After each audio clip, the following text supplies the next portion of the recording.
بسم اللہ الرحمن الرحیم۔ تمام بہنوں اور بھائیوں سے گزارش ہے کہ ایک بار درود ابراہیمی پڑھ لیں۔ پیارے بہنوں اور بھائیوں، حضرت ابو ہریرہ رضی اللہ تعالیٰ عنہ بیان کرتے ہیں کہ انہوں نے نبی کریم کو یہ فرماتے سنا کہ بنی اسرائیل میں 3 شخص تھے، ایک کوڑی، ایک گنجا اور ایک نابینا۔ اللہ تعالیٰ نے ان تینوں بندوں کو آزمانا چاہا، چنانچہ اللہ تبارک و تعالیٰ نے ان کے پاس ایک فرشتہ بھیجا۔ فرشتہ سب سے پہلے کوڑی کے پاس آیا اور اس سے پوچھا کہ تمہیں سب سے زیادہ کیا چیز پسند ہے؟ اس کوڑی نے جواب دیا کہ اچھا رنگ، اچھی جلد، اور یہ کہ مجھ کو یہ لاحق جو مرض ہے یہ دور ہو جائے، جس کی وجہ سے لوگ مجھ سے نفرت کرتے ہیں۔ آپ صلی اللہ علیہ وآلہ وسلم کہتے ہیں کہ فرشتہ نے اس پر اپنا ہاتھ پھیرا اور اس کی بیماری جاتی رہی۔ اس کا رنگ خوبصورت ہو گیا اور جلد بھی اچھی ہو گئی۔ فرشتے نے پوچھا کس طرح کا مال تم زیادہ پسند کرتے ہو؟ اس نے جواب دیا اونٹ، یا پھر اس نے کہا گائے۔ اس بارے میں راوی اسحاق کو شک ہے۔ اسے 10 ماہ کی حاملہ اونٹنی دی گئی اور فرشتے نے اس سے کہا کہ اللہ تعالیٰ نے تمہیں اس میں برکت دے۔ پھر فرشتہ گنجے کے پاس آیا اور اس سے پوچھا کہ تمہیں کیا چیز پسند ہے؟ اس نے کہا عمدہ بال، اور یہ کہ میرا یہ عیب ختم ہو جائے جس کی وجہ سے لوگ مجھے سخت ناپسند کرتے ہیں۔ فرشتے نے اس کے سر پر ہاتھ پھیرا جس سے اس کا یہ عیب جاتا رہا اور اس کے بال عمدہ ہو گئے۔ فرشتے نے اس سے پوچھا کہ اب یہ بتاؤ کہ کس طرح کا مال تمہیں زیادہ پسند ہے؟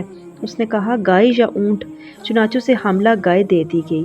فرشتے نے اس سے کہا کہ اللہ تعالیٰ تمہیں اس میں برکت دے۔ پھر فرشتہ اندھے کے پاس گیا اور پوچھا کہ تمہیں کیا چیز پسند ہے؟ اندھے نے کہا کہ اللہ تعالیٰ نے مجھے میری بینائی، اللہ پاک مجھے میری بینائی لوٹا دے تاکہ میں لوگوں کو دیکھ سکوں۔ فرشتے نے ہاتھ پھیرا، اللہ تعالیٰ نے اس کی بینائی اسے واپس لوٹا دی۔ فرشتے نے اس سے پوچھا کہ کس طرح کا مال تمہیں زیادہ پسند ہے؟ اس نے کہا بکریاں۔ فرشتے نے اسے ایک حاملہ بکری دے دی۔ کوڑی اور گنجے نے اونٹ اور گائے کی افزائش نسل کی اور اندھے نے بھی بکری کے بچے جنوائے۔ کوڑی کے اونٹوں سے ایک وادی بھر گئی، گنجے کے گائے بیل سے ایک وادی بھر گئی اور اندھے کی بکریوں سے ایک وادی بھر گئی۔ آپ صلی اللہ علیہ وآلہ وسلم نے فرمایا کہ فرشتہ دوبارہ اپنی اسی شکل و صورت میں کوڑی کے یہاں گیا اور کہا کہ میں ایک نہایت ہی مسکین آدمی ہوں، سفر کا تمام سامان اور اسباب ختم ہو چکے ہیں اور اللہ تعالیٰ کی ذات پھر تمہاری مدد کے بنا میں اپنی منزل تک نہیں پہنچ سکتا۔ میں تم سے اس ذات کا واسطہ دے کر جس نے تمہیں اچھا رنگ، اچھی جلد اور مال عطا کیا، ایک اونٹ کا سوال کرتا ہوں جس پر میں اپنا سفر طے کر سکوں۔ اس نے فرشتے سے کہا کہ حقوق بہت زیادہ ہیں، اس لیے تمہارے لیے گنجائش نہیں۔ فرشتے نے کہا غالباً میں تمہیں پہچانتا ہوں، کیا تم کوڑ کی بیماری میں نہیں تھے جس کی وجہ سے لوگ تم سے نفرت کرتے تھے؟ اور کیا تم فقیر نہیں تھے اور پھر تمہیں اللہ نے مال عطا کیا؟ اس نے کہا یہ سارا مال اور دولت تو مجھے اپنے آباء و اجداد سے وراثت میں ملا ہے۔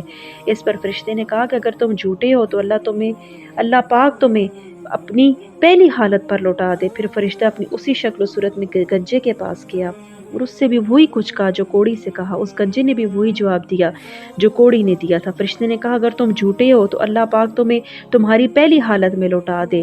آپ صلی اللہ علیہ وسلم کہتے ہیں صبح فرشتہ اپنی اسی شکل و صورت میں اندھے کے پاس گیا اور کہا کہ میں ایک نہایت ہی مسکین اور مسافر آدمی ہوں، سفر کے تمام اسباب اور وسائل ختم ہو چکے ہیں۔ اللہ تعالیٰ کی ذات پھر تمہاری مدد کے بنا میں اپنی منزل تک نہیں پہنچ سکتا۔ میں تم سے اسی ذات کا واسطہ دے کر جس نے تمہیں بینائی دی ہے ایک بکری مانگتا ہوں جس سے اپنے سفر کی ضرورت پوری کر سکوں۔ اندھے نے جواب دیا کہ واقعی میں اندھا تھا اور اللہ تعالیٰ نے مجھے بینائی عطا فرمائی، جتنی چاہو بکریاں لے لو اور جتنی چاہو چھوڑ دو، کیونکہ اللہ کی قسم آج اللہ کے لیے جو چیز بھی تم لوگے اسے لینے سے میں تمہیں نہیں روکوں گا۔ اس پر فرشتے نے کہا کہ اپنا مال اپنے پاس رکھو، یہ تو صرف تم لوگوں کا امتحان تھا اور اللہ تعالیٰ تم سے راضی اور خوش ہے اور تمہارے دونوں ساتھیوں سے ناراض ہے۔